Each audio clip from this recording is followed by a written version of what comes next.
नमस्कार साथियों, स्वागत है आप सबका इस YouTube चैनल पर। दौड़ना बैच सिलेक्शन नंबर 44 जो कि हमारा मैथ का डुअल डाई चैप्टर्स के बारे में हम लोग बात कर रहे होंगे। इस वीडियो में हम देखेंगे कि मैथ का जो सब्जेक्टिव पेपर होता है उसको कैसे डील किया जाएगा। पता है कि आपको 50 में जो ऑब्जेक्टिव क्वेश्चन होता है 100 में से 50 आपको बनाना होता है। उसमें किसी प्रकार का कोई समस्या नहीं होता है। इसमें मेन प्रॉब्लम होता है 5 नंबर का सवाल कैसे बनाया जाएगा। तो यहाँ पर मैं कुछ चैप्टर्स रखूंगा जो कि डुअल डाई चैप्टर्स होगा। अगर उसको आप करके जाते हैं तो श्योरली है कि आपका 5 नंबर और 2 नंबर का सवाल बन जाएगा। अब 2 नंबर में 30 क्वेश्चन दिया जाएगा, अब बनाना है 15। अब 5 नंबर में आपको दिया जाएगा 8 क्वेश्चन दिया जाएगा। 5 नंबर की बात कर रहे हैं, इसमें 8 क्वेश्चन दिया जाएगा और उसमें से बनाना होता है 4। ये 15 दूना 30 नंबर यहाँ से हो गया और यहाँ से 4 25 20 नंबर यहाँ से हो गया। तो सब्जेक्टिव में ओवरऑल 30 + 20 = 50 बनाना होता है। अब ये चैप्टर्स कहाँ से आते हैं, किस चैप्टर को पढ़ लेंगे तो ये हमारा पूरा का पूरा क्वेश्चन बन जाएगा 2 नंबर का 4 नंबर का, उसके बारे में बात करेंगे। तो देखिए, सबसे पहले वेक्टर एंड 3D आपको नहीं छोड़ना है। वेक्टर प्लस 3D बहुत ही आसान चैप्टर है, इससे सवाल पूछे जाते हैं। सवाल कहाँ से पूछेगा?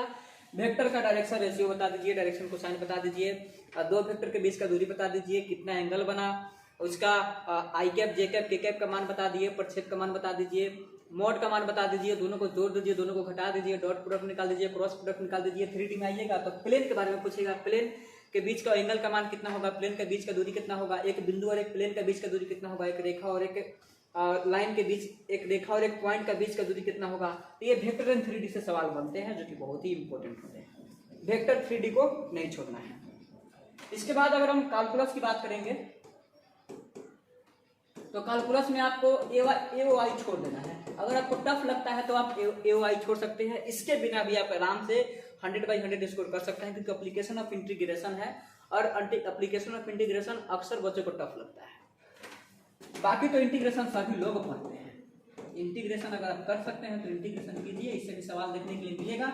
AOD से जरूर मिलता है, AOD से सवाल ना मिले ऐसा हो ही नहीं सकता है। ये कैलकुलस का मैं वेटेज बता रहा हूं। अगर वेक्टर 3D, AOD और साथ ही साथ डिफरेंशिएशन, वेक्टर हो गया, 3D हो गया और ये integration, application of derivative, differentiation, अगर इतना आप कर लेते हैं और साथ ही साथ एक चैप्टर होता है LPP। अब LPP का एक मेरा वीडियो बना हुआ है, उसको आप देख सकते हैं। तो LPP में 5 नंबर का सवाल आप एकदम रखिएगा कि LPP का सवाल मुझे 5 नंबर में सॉल्व कर देना है। अगर इतना आप कर लेते हैं तो जो 20 क्वेश्चन देता है बनाने के लिए, नहीं, जो 30 क्वेश्चन देता है बनाने के लिए 2 नंबर में, उसमें से आप 15 क्वेश्चन आराम से डील कर लीजिएगा और साथ ही साथ जो 8 क्वेश्चन मिलेगा उसमें से 4 क्वेश्चन आप आराम से डील कर लीजिएगा। तो यहाँ से 30 नंबर का और यहाँ से 20 नंबर का आराम से 50 मार्क्स आ सकता है। ये बेसिक क्राइटेरिया होता है, बस इतना ही करने से। क्योंकि वेक्टर 3D को मिला देते हैं तो 35 नंबर का सवाल पूछ देता है। उसके बाद कैलकुलस का सवाल वेटेज 44-45 नंबर के आसपास होता है, तो दोगुना पूछेगा 88। अगर मान लेते हैं कि 80 भी अगर नंबर का पूछता है तो उसमें से 60 तो बन जाना चाहिए, क्योंकि इससे बहुत कम सवाल पूछे जाते हैं। कैलकुलस में डिफरेंशियल इक्वेशन को भी आप शामिल कर सकते हैं, क्योंकि डिफरेंशियल इक्वेशन बहुत लोगों को अच्छा से आता है बनाने, क्योंकि डिफरेंशियल इक्वेशन एक इजी चैप्टर है, बहुत टफ चैप्टर नहीं है। तो मैं यहाँ पर लिख रहा हूं कि अगर 5 नंबर सवाल आएगा तो 5 नंबर में आपको 8 क्वेश्चन दिया जाएगा। तो 8 क्वेश्चन में 4 क्वेश्चन बनाने के लिए आप किस किस चैप्टर को रखिएगा? तो सबसे पहला चैप्टर होगा LPP। LPP से सवाल पूछेगा ही पूछेगा। उसके बाद दूसरा चैप्टर आप रखिएगा यहाँ पर vector and 3D। Vector and 3D से क्वेश्चन आएगा तो उसको सॉल्व कर देना है वहां पर। उसके बाद हमारा तीसरा चैप्टर आएगा डिफरेंशियल इक्वेशन। अब डिफरेंशियल इक्वेशन में सॉल्यूशन से सवाल पूछता ही पूछता है। अब सॉल्यूशन में कहां से पूछेगा आई डोंट नो, बट इससे सवाल पूछेगा ही पूछेगा। ये चैप्टर रिवाइज करने वाले चैप्टर से होते हैं।